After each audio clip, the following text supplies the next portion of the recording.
Welcome to NHA Today, the podcast of the National Health Association, one of the oldest and most respected health science organizations in the world. I'm your host, Dr. Stefan Esser, physician, lifestyle medicine advocate, and a fourth-generation plant-based eater with the NHA quite literally in my blood. Each week, we bring you real science, honest conversations, and practical tools to help you become the CEO of your own health. Let's get into it. Hello and welcome to another edition of the NHA Today podcast. I'm absolutely delighted and thrilled to get to interview and spend some time with one of my mentors, Dr. Alan Goldhamer, truly the world's preeminent expert on water-only fasting. He's the founder of TrueNorth Health Center, author of multiple books, including The Pleasure Trap, Can Fasting Save Your Life, and is a passionate advocate for truth in healthcare. And of course, I'm most impressed by his willingness to test and prove the benefits of fasting for human health. And through his testing, proven the safety and the efficacy of fasting for multiple conditions. And the research, the work just keeps on going and going. Dr. Goldhamer, welcome to the podcast. Oh, I'm glad to be here. Always love having you. TrueNorth Health is now over 40 years old. Is that correct? What was the founding date? I mean, you had to have founded this when you were 16. November of 1984, we started at the TrueNorth Health facility in the original facilities. 42 years ago. Congratulations. When you think back, how many total patients on it, would you say, have you cataloged fasting that have come through TrueNorth in that time period? Well, we've had in excess of 25,000 fasting patients over that time. Absolutely astounding when you think about it. I mean, I think truly that probably more than just about anybody else, right? At this time in history. I would imagine so. Yeah. What was your vision for TrueNorth when it first started? And has that vision changed over the last 40 years? Well, Jennifer, my wife, said that the real motivation was trying to prove we're right and everybody else is wrong. I mean, maybe there's some truth to that. We knew we wanted to do some research to document the results that were and had been seen by, hygienic doctors for forever. What we do today is really the same thing that your grandfather did many years ago, but now we're getting better at explaining how it is that those same practices seem to be effective. I think that's the real benefit of research. It doesn't really change necessarily what you're doing, but it can help you understand better why what you're doing is working. I was going to say, you've proven, right, as I go through and look at the scientific studies that you guys have published, right, you've proven that it's A, safe, right, on average for individuals under appropriate medical supervision. B, you've demonstrated that simple diseases like hypertension seem to just kind of melt away. But what other sort of disease processes are you guys researching now, or what other sort of research should we all know about that's happening at TrueNorth? Well, it's interesting that the diseases and the dysfunctions that seem to respond the most consistently to fasting are those conditions associated with dietary excess. So people fool the satiety mechanisms in their brain by adding chemicals to their food, and that results in systematic overeating. Those chemicals include salt, oil, and sugar. Salt, oil, and sugar aren't actually food. They're hyperconcentrated components of food that are added back to food to make food taste better. And what tasting better really means is stimulating more dopamine production in our brain. And so whether it's humans or animals, if you give them these chemicals, they systematically overeat. They get fat. About 10% of that fat is visceral fat. And visceral fat is hypertrophic and hyperplastic. It acts like a tumor, giving off inflammatory products that causes certain diseases of dietary excess, diseases that used to be so rare, they were called the diseases of kings because it was the wealthy elite kings that could afford to overeat consistently enough to get them. And so it's not surprising that the conditions that respond best to fasting are obesity and its consequences, cardiovascular disease, including hypertension, diabetes, autoimmune diseases where the body's attacking itself, things like rheumatoid arthritis and ulcerative colitis and ankylosing spondylitis and asthma and eczema and psoriasis, these kind of conditions. And also some forms of cancer, particularly we've had a chance to look at lymphoma and its response to fasting and have managed to publish some case report and case series related to the effective management of lymphoma, including now we have 10-year follow-up data with people that are still cancer-free. In fairness, though, the results that you see with fasting are dependent on people doing dangerous and radical things like eating well, exercising, and going to bed on time afterwards. If you don't sustain diet and lifestyle changes after fasting, the results of fasting are going to be short-lived because you're not actually curing anything. All you're doing is managing it. and you're managing it with healthy living rather than pills, potions, powders, treatments, and surgery. Powerful stuff indeed. And as you said, so simple and yet so, quote, dangerous in some people's minds. And so now you mentioned to me off camera recently that you're kind of doing some interesting research also on like the biochemistry of what occurs at the cellular level, genetic markers, things like that. So tell us a little bit more about that, if you would. Well, we're very fortunate to have a director of research named Tasha Myers. He's got a PhD and postdoc from Columbia University. He was a, you know, genomics researcher, but, very standard science researcher who kind of got disgusted with the politics of research and decided she couldn't really in good conscience continue in that direction and joined our staff over a decade ago and has been responsible for driving our research success as well as getting our book, The Can Fasting Save Your Life, written. And she's just been fabulous and done a really good job at helping us move forward. Awesome. We talked a little about the benefits of fasting and how much people can improve through that intervention. What are some reasons that people would not be good candidates for fasting? Well, one of the big problems is lack of understanding about fasting and the fear of fasting. Fear is a pretty expensive emotion. And so if you have a person that's irrationally afraid of fasting or the symptoms that come up in fasting, that would certainly be a contraindication. Also, not every individual is a good candidate for fasting. You know, people that have depletion issues, people that have conditions that don't typically respond to fasting, you know, you don't want to introduce a treatment that's not going to be effective. We have a particular process we use at TrueNorth Health where we have people go online, they complete a detailed medical history, we review that. We offer them a free conversation to make sure that they're looks like they're a good candidate. When they come in, they're working with a physician to go through a history exam lab to ensure they're a good candidate. They're monitored twice a day so that they're able to, we're able to avoid the potential complications, particularly in terms of dehydration or other things that can come up in fasting. And then they're carefully refed in a controlled setting.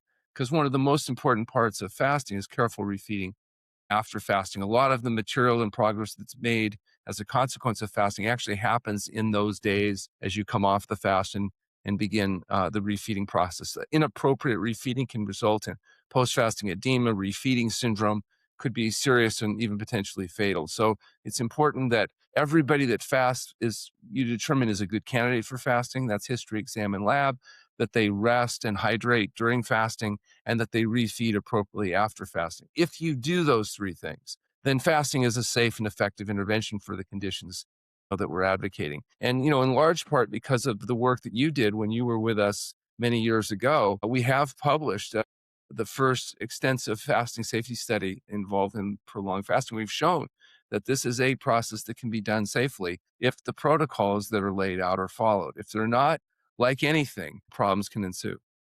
So it sounds like for especially inexperienced individuals, fasting on their own for more than 24 hours is probably not an ideal approach.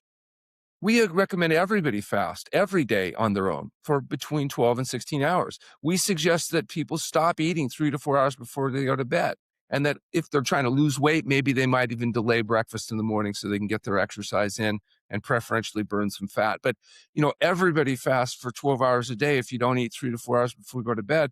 And then occasionally, for appropriate people, extending that for days or weeks, may be appropriate. But again, you got to make sure you're a good candidate. You fast in a restful and appropriately hydrated state, and then you carefully refeed afterwards. Fasting is not something you do while you're driving cars and going to work and dealing with normal activities of daily living. It's a chance for introspection and give the body a chance to do what it does best, and that's heal itself if you get out of the way. I love it. And I think you're speaking, I just always think about those individuals who are doing it the wrong way. And I think that's the beauty of what you do is there's such a science and such an approach. There's a stepwise progression. Evaluate the candidacy, make sure they're safe, do it in a setting where they're appropriately supervised, right? And then the downtime and then the time on the way out the door. And then also now you're offering support for people when they return home as well. Is that correct? Yeah, well, we started to live stream our daily lectures and educational programs at the center. We have doctors that specifically are able to help people provide remote support. All of our attendings are available to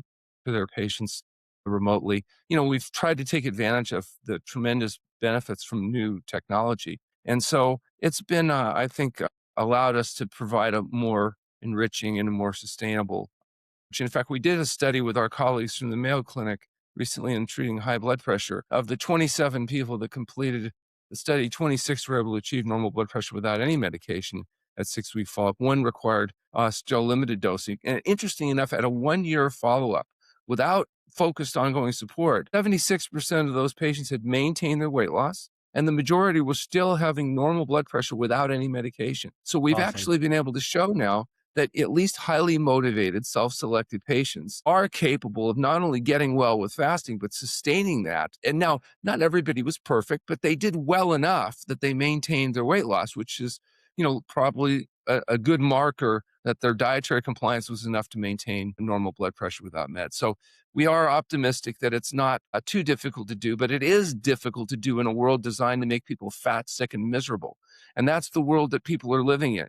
And the effort that it takes to overcome those social pressures and those instinctive drives, those addictive consequences is great. And people have to be prepared to pay the price. And that's a price of time and energy. Yeah, that's where your book, The Pleasure Trap, right, is such a fantastic read, I think, kind of going through the psychology of living a healthy, vital life and why most of us fail in that. Well, the Pleasure Trap is a disturbing book, yeah, because it tells people what they need to know, but not what they want to hear. Yeah. And, the reality is getting healthy in a world designed to make you fat, sick, and miserable is amongst the most difficult thing people ever do in their life. Yeah. I love in the book that concept of the channel factor, right? Of kind of channel factor in your life. So it's directed in a specific direction. I mean, that's just been very motivating to me to think that it's not just about white knuckling discipline choices left and right, but rather setting my life up in such a way that it just directs my river. And then I don't have to think about this stuff as much. The reality is, and particularly, some people have more, as we point out in the Pleasure Trap, some people it's more difficult than others. The people that have the most trouble are those loving, caring, kind, considerate people that are always trying to help other people or concerned about other people's feelings because, they're the ones that have the most difficulty because even in their success, it stirs up problems in what we call energy vampires. People that do what they do best, and that's make other people as sick and miserable as they are. So by comparison, they don't have to feel so bad. And so they'll constantly be trying to undermine people's success for their own reasons. And it's a huge challenge. These psychosocial issues are complicated and difficult.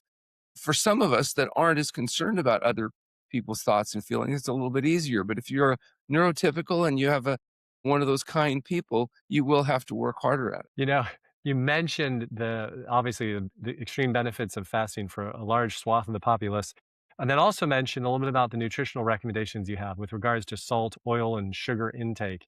Can you tell us more about the health benefits of an SOS-free program in your mind? Yeah, we advocate a diet not that's plant-based, but exclusively whole plant foods without the addition of salt, oil, and sugar. So it ultimately is a vegan SOS-free diet.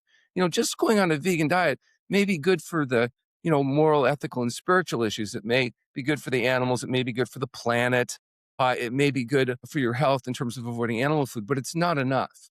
So, Coca-Cola, French fries, potato chips, all may be vegan, but they're not necessarily healthy. And so when we coined the term SOS free, the idea was to identify the fact that not only do you want to avoid the animal products, but you also want to avoid the ultra processed components in food, the chemicals, the salt, the oil, the sugar that make people fat, sick, and miserable. So a vegan SOS free diet, or as I describe it, an exclusively whole plant food diet that's SOS free, is really a better, more accurate way of describing the type of diet that promotes health span. The idea is, how long you live, your life expectancy is largely determined by genetics and luck. You can shorten it, but you can't do anything to lengthen it. What you can do, though, is affect your health span, the number of years you're alive where you're going to be fit and vital, capable of taking care of yourself, rather than unable to talk or move, lying in some nursing home bed, waiting for people to come and change your diaper.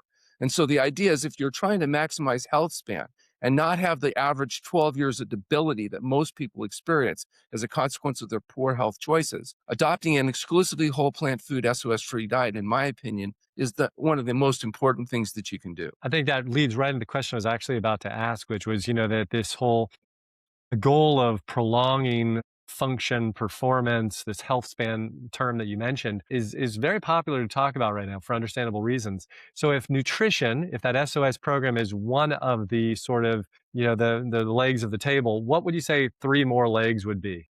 Well, the other most important issues are exercise and activity. What you don't use, you really do lose.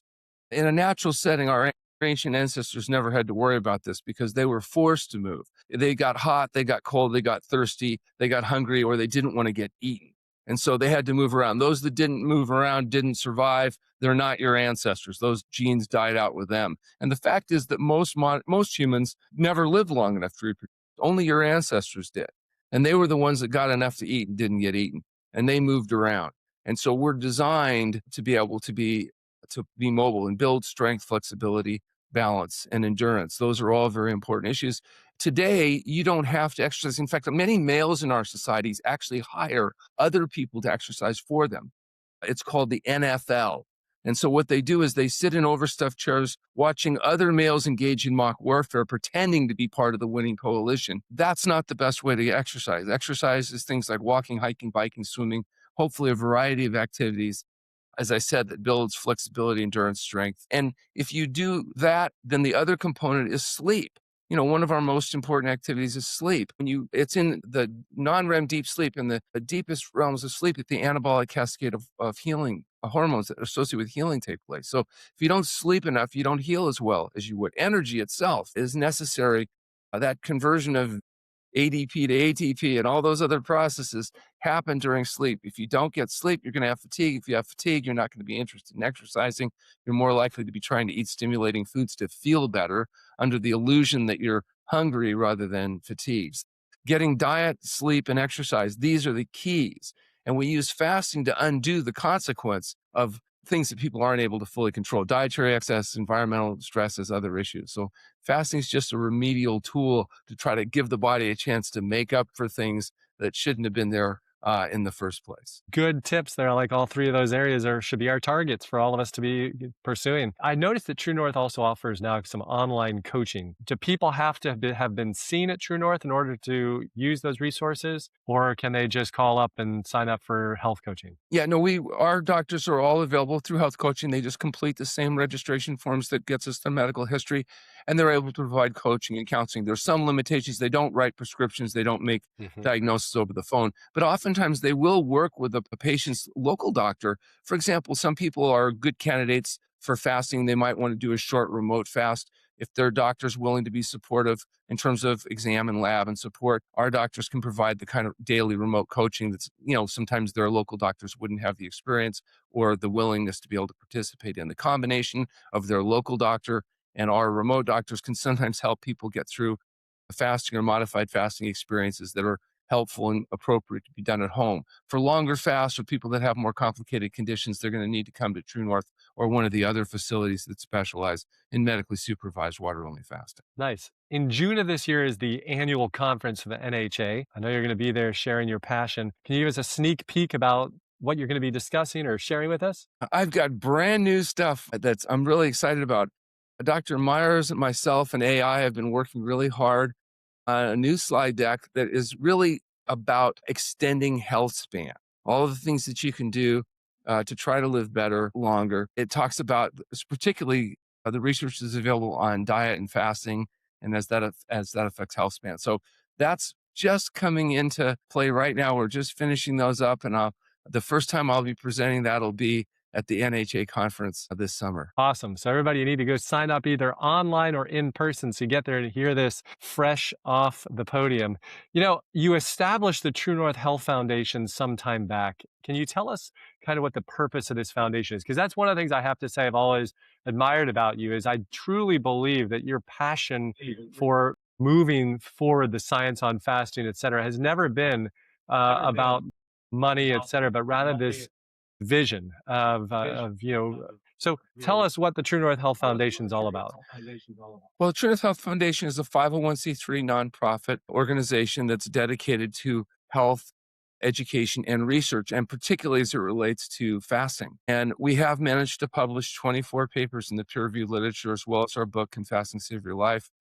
We have plans for a really large, interesting study that's called the Navigator Study, which is basically we're going to be enrolling 3,000 people and tracking them the rest of their life. And what we're really looking to do is what influences help people avoid that last 12 years of debility, how to make the last 20 years of your life the best years instead of the worst years. And so, that's what that study is going to be done. And it'll have a large and it'll also be for a long period of time. So we'll be able to tease apart a number of the variables we're interested in. As a part of that, we've put it in place a really sophisticated electronic medical record system that's built on Salesforce. We've just launched that a few weeks ago. And what it does not only allows to bring all of a person's relevant medical history together, but it allows us to track it over time and make it very efficient. And as a consequence, that was a really important component in being able to do, a large epidemiological study like this. So we've got that in place. We've expanded TrueNorth Health facility considerably. So now we have a large enough base. We have 85 patient rooms. So we're able to accommodate these patients over multiple years in order to be able to monitor the effect of fasting. And we've also gotten the personnel in place in terms of the research personnel and employees. We have over 70 employees now at TrueNorth Health, including over a dozen clinicians. And so we're at a place finally where we think we can begin to develop this study. We actually have 2 papers in review right now at the National Institute of Health. They're at the point where on June 29th, we should hear on the first one if it's going to be funded or if there's additional work that needs to be done. But we've gone far along this rather detailed process that you have to do for NIH funding, and we've gotten good feedback from them so far. So we're optimistic that we're going to be able to engage with them in helping with the funding of this ambitious project. More importantly, it'll help us when it comes to publication too. Getting published in major impact journals is a great challenge, particularly for people doing some of the alternative work that we are.